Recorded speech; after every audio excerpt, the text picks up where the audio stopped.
It's time to accelerate. Hi, I'm your host, Andy Paul. Join me as I host conversations with the leading experts in sales, marketing, sales automation, sales process, leadership, management, training, coaching, any resource that I believe to help you accelerate the growth of your sales, your business, and most importantly, you. Hello and welcome to the show today. Today my guest is Miles Austin, blogger, speaker, author, trainer, and one of our industry's leading experts on sales tools that can help you grow your sales. Miles, how you doing today? Fantastic, Andy. Glad to be here with you and looking forward to our conversation. Oh, great. Yeah, we're really looking forward to this. So you can find Miles online at fillthefunnel.com, but he'll give you more information on that later. So, Miles, rather than having me do some extended introduction, read a bio that you provided me, why don't you just introduce yourself to the guests, tell us what you do and who you do it for. Thanks. I appreciate it, Andy. Yes, look, you already hit the key piece. My home base, the place where all of my work emanates from is fillthefunnel.com. I've been a sales guy for over 30 years now, and about 8 years ago, I left my last job. I sold my last company where I was the leader and the founder of a sales organization selling technology. And I thought, you know what I really love doing? I'm just going to start sharing some tips and some pointers and some highlights of web tools, of technology that's helping people in sales really grow and expand. And I had no idea where it was going to go. I was really kind of doing it more just for the fun of it and to share some ideas and some observations with some friends of mine. And 8 years later, I'm still doing it. I've written, I don't know, over 1,000 posts total, and it's led to an amazing third career for me, and I've had a ball. Yeah, except now people are paying you for that. Yeah, yes, they do. Never enough, Andy. Never enough. So let's start back at the beginning. How did you get your start in sales? Well, I was going to school. I was going to Colorado State University, and I was an athlete on scholarship. I was a runner, believe it or not. Really? This fat old body used to be a sprinter. Uh-huh. And it was my junior year, and in track season, there's a indoor season and an outdoor season. Indoor is kind of over the winter months, fall and winter, and then spring you go outside. Well, right at the beginning of the outdoor season, my junior year, one of the big events nationwide is the Kansas Relays. Okay. And we were there. We travel. We get in these vans and drive from Colorado up to Kansas. And we're out there. And long story short, I'd never been injured in my life as far as sports go. And the long and short of it is, it was kind of a cold, overcast day. In preliminaries, I blew a hamstring very, very badly. First time it ever happened, I thought I was going to die. They're going to have to chop off my leg. And over a period of many, many months, I went through, rehab and all that stuff. And the start of my senior season, I went in and coach said, "Hey, I need to talk to you." Miles came in and said, "Look, if I could take your heart and the healthy legs of one of my other athletes, we'd have an Olympic champion. But I can't do that. And as a result, we've got to have you make a change." And I thought, oh, geez. And I was kind of wondering about it because my recovery had just not been complete. I still to this day, if I go out and sprint on a tennis court for a ball, I feel it for a day or two later. So, Wow. but what he says, "Look, here's what I want you to do. I love your attitude. I love your mindset. I love your can-do. I'm going to keep you on scholarship, but I need you to coach not only all of your peers in sprinting and all that, but I also have a summer program, a spring program for young kids in the community. This is in Fort Collins, Colorado. Would you be willing to do that?" And I went from despair thinking, man alive, I wanted to do this for a career for a while, to thinking, you know what? I also want to be a coach. I also want to be a teacher. And so I jumped into that. And so that got me through my senior year. But during that time, I was also working at a restaurant in Fort Collins. And I kept watching different people as I observed. And the people that I kept thinking, man, I want to be like Mike, if you will, were these guys and gals. But they came in in those days in a three-piece suit, whining and dining different individuals or couples over and over again, sometimes 2 and even 3 times in a day, a lunch, maybe an early dinner and a late dinner. And they always had pens on the... So was it the food or the business that attracted you? It was the business. I mean, I was serving these people, but I kept thinking, man, these guys look sharp. There's always, pens on the table. They're signing official looking contracts and stuff. And I'd get to listen in to some of the conversation. I'd never owned a home in my life at that point. I had no idea what was going on, but these guys were real estate people, and they were some of the top realtors in the market. And then what started to happen, I'd look out the window, I'd kind of follow them discreetly out the door, and they're pulling away in these new Caddies and these new Lincolns, and once in a while a BMW or a Mercedes. And I thought, I want to do that. That looks like what I think business should be like, and I want to be like that. So I got my license, got involved, got out of school, was already working, got my real estate license, had my broker's license within a year, started my own company about 6 months after that, and had a grand old time. And by the way, it was at that point, the third year into my real estate career, when someone accidentally gave me access to a little typewriter looking device with a couple couplers for ear cups on the top, which was called a Texas Instruments Silent 700. And what it was a terminal that you'd put your handset for the old fashioned phone into, and you'd hit a button and you got that old, and it would dial and connect in to a brand new early stage service called Electronic Multiple Listings. And I was involved in Fort Collins. I happened to, at that time, to be serving, because I was a political science major, so I love that kind of thing. I was involved as the chairman of the Multiple Listing Service, which up till then had basically been a fat paper book that we got every week with all the new listings and the price changes and all that. Well, I watched this and I played with this, and it blew my mind. I remember sitting in my room at home late at night doing research and playing with this thing and thinking, this literally, I could run the world from this little terminal. I didn't know what a computer was. I never coded in my life. So from there, I started using it, and my business did triple or more what it had ever done in the past.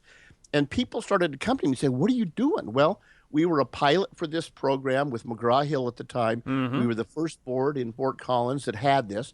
And people say, you got to show me this. What is it? So I'd get them signed up, and I didn't get paid or anything for it, but I was just enthusiastic about this technology to help me sell more and serve our clients. So from there, I started getting invitations. The next thing you know, I had people in other board of realtors in the Colorado saying, can you come to our board and speak to us and tell us what this new technology is about and what we should be aware of? So I started doing that. And then I made it to a couple national NAR conventions. National Association of Realtors. Thank you. And they said, hey, tell us about this. So we did a couple workshops, and people kept coming up and saying, man, is this real? Are you really able to do these things? And I think what I learned there was two things. Technology is a powerhouse if you learn how to use it and really understand how to use the technology.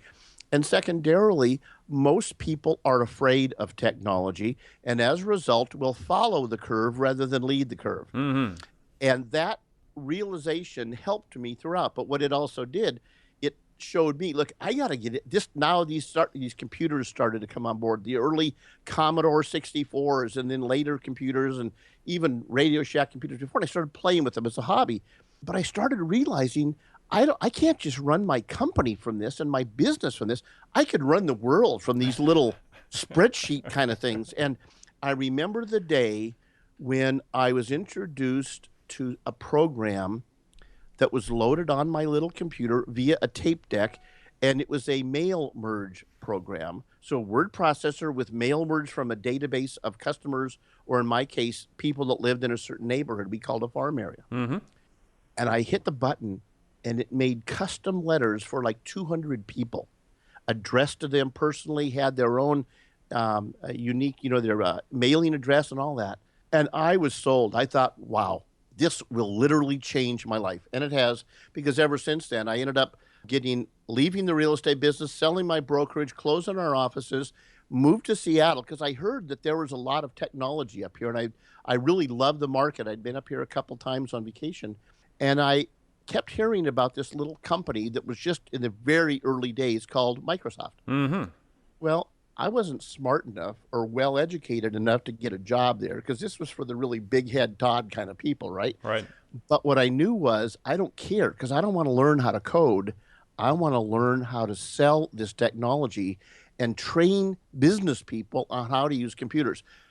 It wasn't really being done much. It was still a hobby kind of a thing for most people. And you'd put I remember the typical explanation was, well, you can put your recipes on there and your mailing list for Christmas cards and that kind of thing. But I, as a business owner and a business person, saw immediately how if you take this and you leverage the tech, it was there. So that's how I got into sales. I've never left it. And thank goodness, early on, I was fortunate enough to be able to be exposed to some very successful people in sales with high integrity, with character, and they lived their life in a way that I wanted to live mine. So, what was your aha moment in sales? The moment where it started all making sense. Wow, probably the first real estate commission I got. Mm-hmm. I think when I sat there in a room and watched and I remember my first sale was actually I had sold a home. I wasn't the listing agent. So back in those days, the listing agent and the owners of the house and me as the selling agent and the buyers all sat in a room at a bank or a title company. We closed the deal, right? And I remember watching the relief and the release from the buyers as they signed the papers that they now sold their home so they could move on to whatever it was they did. But they had achieved their goal through my efforts. Mm-hmm. And then I watched the joy, the sheer unbelievable joy of the people that I helped buy this house. And in this case, it was their first home. I remember specifically, it was a very young couple, recently married.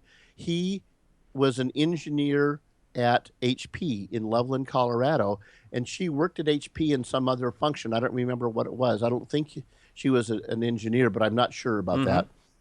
And it literally, I mean, they were giddy for weeks and months after that. I'd get a call or I'd stop by and say, hey, how are things going? And I'd get hugs and high fives, and they were just ecstatic. And I thought, wow, I got paid a nice chunk of money. And look at the joy that I brought to people because I did a good job. And that's not, relegated purely to selling somebody a home. I mean, even in the business to business space. I mean, if you solve a problem for somebody and you make their life better in some dimension, they're going to be happy.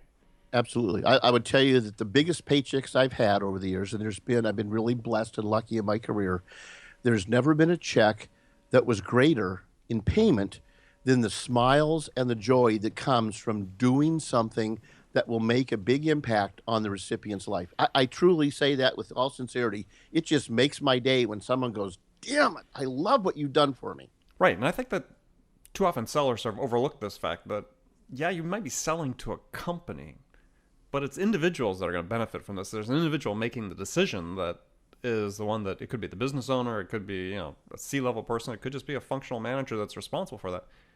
You make their life better, you make them more successful, you're doing your job. Absolutely. Well, look, I'm a big believer. I think most people, especially in business, have a list, a to-do list that's on their desk or on their phone or in the old days in their little journal they had every day, but they are reminded of it all the time. And even as a buyer, buyers have a list of things they got to get accomplished. And I have yet to meet a buyer that doesn't want to buy something. And I've learned over the years, these people aren't there to make my life miserable.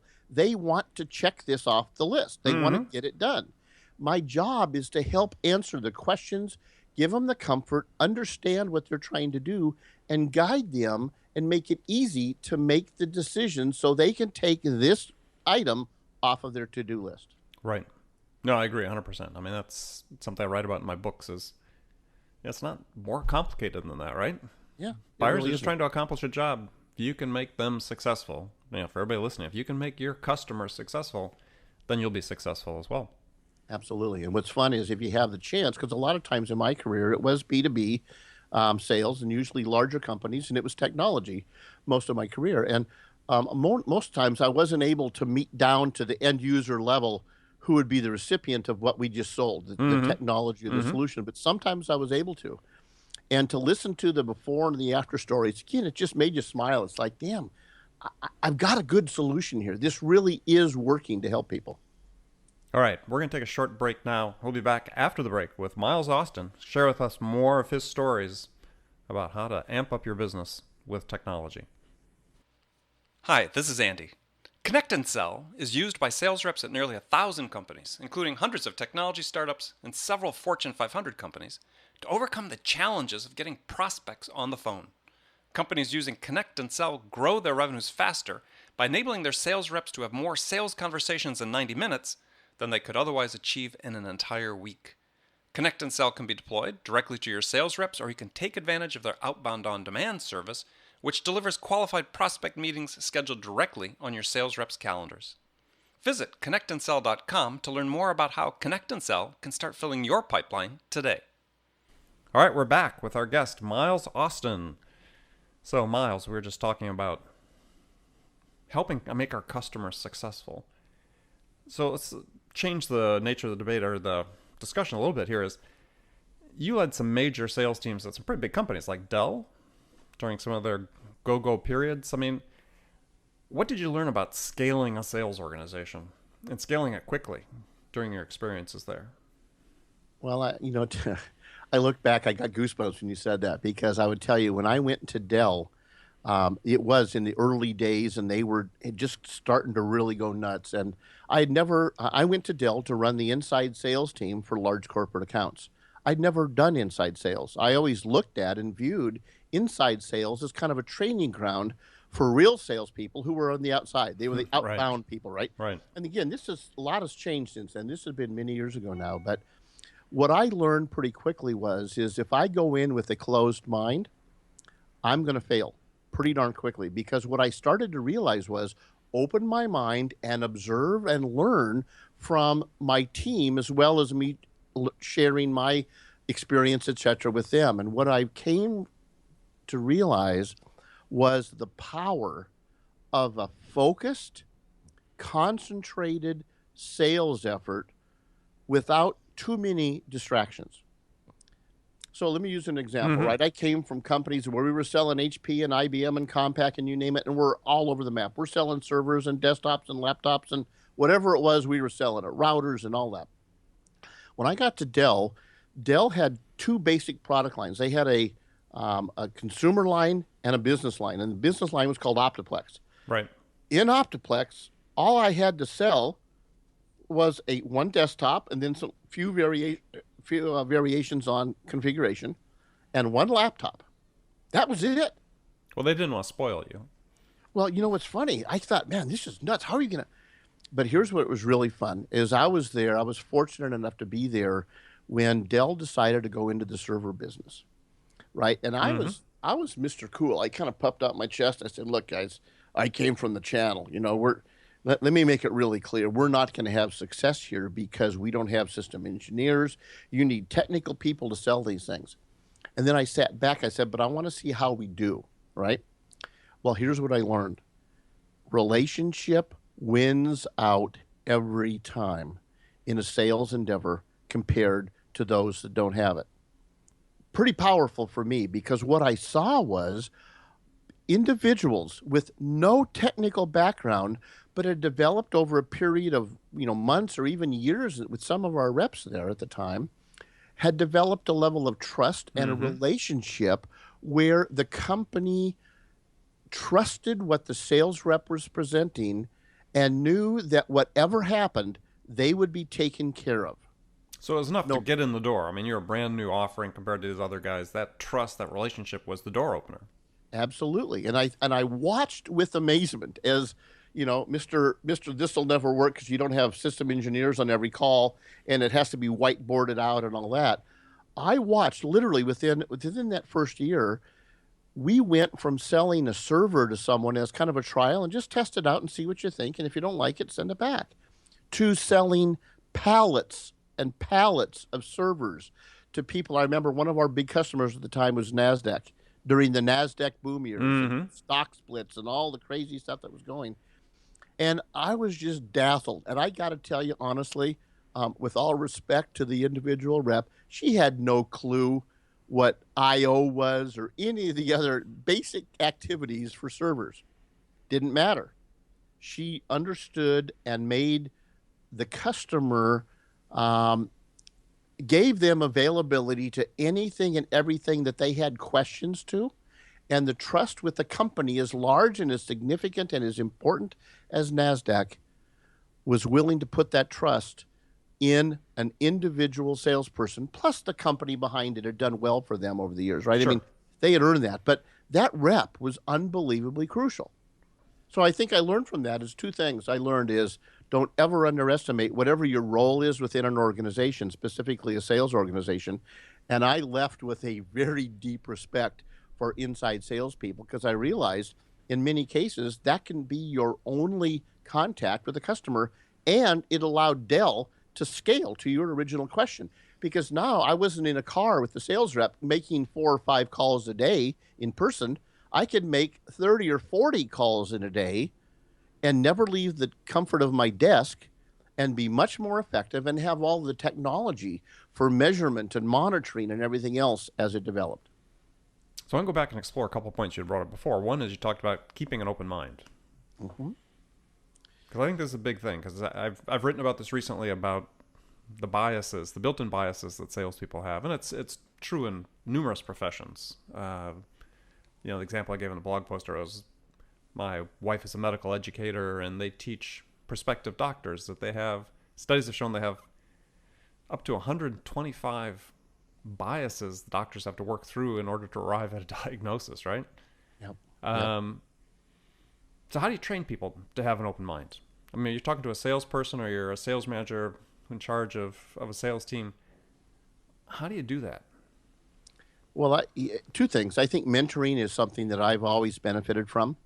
And I'm convinced that the easiest way to demonstrate this power is experience. When you get older, this all becomes pretty darn clear to us, right? Mm-hmm. But I think that ability to take someone who's new, who really is early in their sales career, and mentor, bring them a partner, a mentor. Doesn't have to be people sitting side by side, but establish a true mentoring program where they can sit once a week, once a month, once a day, doesn't matter, and just kind of talk and explore and say, how are you handling this, Andy? I came up with this. The customer was upset, or the customer asked for something I knew I didn't have the ability to deliver. How do you handle that? And for you then, as the seasoned pro who understands this at a deeper level, to share that. Mentoring to me, face-to-face, direct, or over the phone, doesn't matter, is probably the fastest way to transfer knowledge, the old term tribal knowledge from one person to another in a sales organization. Mentoring works. So if you're a small business owner and you've got a small sales team, maybe you don't have a sales manager, how does CEO go about that? Two things. I think, first of all, you've got to see who in your organization has that capability and identify that person. If not, then I think what you've got is an ample selection of people and companies to pick from to find someone that can be that trainer, that mentor in that role, especially in the early days. Because if you think about it, if you're a small company, maybe just one or even two salespeople, well, it's pretty easy to find. I won't say it's easy. There's a lot of choices for you to go find someone that can come to your company and serve in that role. And again, you can structure it in a lot of different ways, but the ability to be there as someone to counsel, to guide. And I think a lot of times human nature is we're going to find our way given a little bit of guidance, and kind of like the bumpers in the bowling lane, right? Mm-hmm. Sometimes you put those bumper pads in those ends in the alleys there, so you can kind of just keep the ball going straight, but you don't need to do too much. I think my own experience anyway is if you give me a manager or a mentor that's telling me exactly step by step, word for word what to do, I'll probably fail because I'm not he or she, right? Right. But give me the guidance. Keep me in the lane with a little bumping here and there, but keep me moving down the path. Yeah, I agree. I think the easiest way to train people, salespeople, and the best way they learn is through seeing how other people model that particular behavior that they want to emulate. Absolutely. So the same thing applies to building relationships. So you got a new rep. Yeah, how do you help them learn how to build a solid relationship with a client? To me, I would tell you that the most valuable sales skill I've ever been taught is how to listen. Every time I talk, I'm at jeopardy of talking myself out of a sale. And look, I speak for a living, right? I make a living talking. So that's kind of scary to admit, but the truth is I do. If my mouth is open, the odds of me closing a sale successfully go down. Mm-hmm. When my mouth is closed and both ears and a pen in my hand or some way to remember and capture sincere feedback from a client and just their own sharing of what they're dealing with and what their challenges are, whatever it might be, product specific or solution specific or general, the more I can listen, the more successful I will be in a sales role. Couldn't agree more. I think it's a great lesson for everybody out there that's listening to this is, well, not being redundant, they need to learn how to listen, right? Absolutely. And it's hard. I mean, I think sales in general, the perception or the stereotype is some, guy in the used car lot with a flashy jacket just flapping his gums and saying, yeah, we should do this. Wait a minute. I was just going to ask directions to the gas station. Well, no, you should buy this and that. No, that's not what I'm even here for. So it is important. Right. And I think part of that comes from salespeople, if they're uncertain about what they should say, they're trying to guess at what the customer wants to hear. And that's what causes a lot of that, to my mind, that's what causes a lot of that unnecessary talking. Yep. Right? So to your point, you don't have to worry about that if you just ask a question and listen. Then you never have to worry about what you need to talk about. I remember an early day sales trainer in my real estate days. One of the training events I went to, the seminars, was when you ask a question, shut up. Because the first person that talks after you've asked the question loses. And I thought, okay, well, and obviously today losing doesn't mean it's bad for them, but if you ask a question, the next person that talks loses. Mm-hmm. And many times I'll think, okay, and it's hard sometimes when you ask a question, general or specific to making a sale, and you're quiet, it could seem like 5 minutes of dead silence. And really, it's only probably 5 or 6 seconds, because what I learned is if it's uncomfortable for me, it's probably uncomfortable for them. Right. Yeah. I mean, I think for young salespeople, they hate a vacuum, right? So there's a temptation to want to be able to fill in the vacuum by saying something, which is the wrong response. If you ask a question, to your point, the first person to talk has to be the customer. Yep. Even if you know the answer. Absolutely. So back to you as a sales manager. So tell us what the biggest mistake you made as a sales manager, and what was the lesson you learned from that? There's a bunch. There's a bunch, Andy. I think some of the things that I look back on with the most disappointment would be a belief that I can train or teach anyone to be a salesperson. So maybe the short answer to that is selection of personnel. Mm-hmm. It's a lot harder than I thought, and a lot harder than I ever wanted to admit early on anyway. But there's a lot more to hiring than just what are your qualifications? Are you from the industry? Do you know our technology? Do you know our solution, etc.? There's a lot more to it. And I think probably what I didn't learn early enough in my career in management was the function of career and personality. I mean, of culture and personality fit. Mm-hmm. Right? I mean, culture, and there's a lot of really smart people out there that write about it and teach about it and speak on this, but culture can be a magic bullet. And if you get the culture right, everything else seems to start to fall in place. So how do you identify that fit for a culture? I can't tell you that I have it nailed. I can tell you that some of it is just gut from experience now.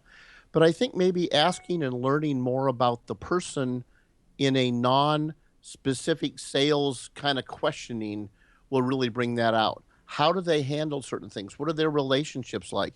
How long are their relationships in their personal life? Are these people that, maybe I look back even from a dating standpoint, are these people that are dating someone new every weekend, or do they have someone that they've been dating for 2 years or longer?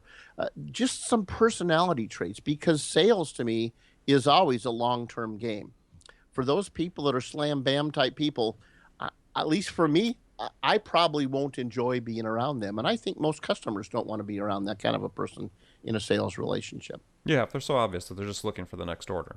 Absolutely. And it comes across pretty darn quickly. Mm-hmm. No, I agree that it does. Well, I have a hypothetical scenario for you. Actually, I've got a couple, but let me give you one here before we end this segment of the show. You're a CEO or sales manager with a brand new product, innovative product.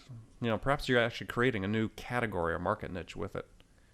What are the two most important things you need to do to build critical momentum for that new product, that innovation in the marketplace?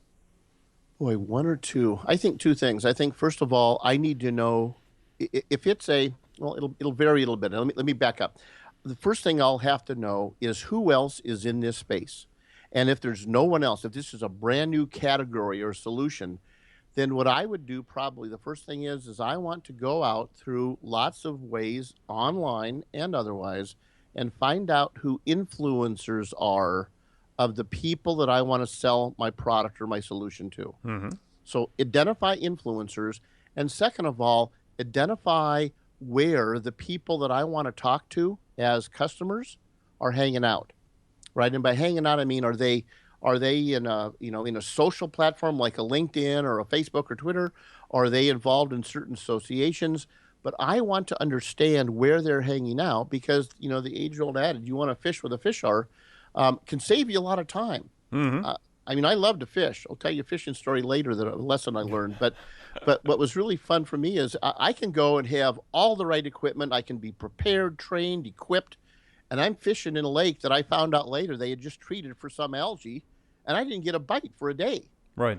And at the end of the day, some old guy said, "By the way, how you doing?" I said, "I didn't get a bite." And he kind of said, "Hey, come here a minute." He walked me over a little bit and pointed to a sign that said, "No fishing allowed. We just treated blah, blah, blah." And I thought, once again, I'm all ready to go. I jumped in. I didn't do my homework. I didn't identify if my customers are in that pond, if you will, in that lake. I wasted a lot of time. So to summarize, one is find out who the influencers are that your potential customers pay attention to. Mm-hmm. And so there's people that you want to go then and talk to and help educate them about your product or your new product or service so they can in turn can educate your customer. They're trusted advisors to your customers. That's a great one.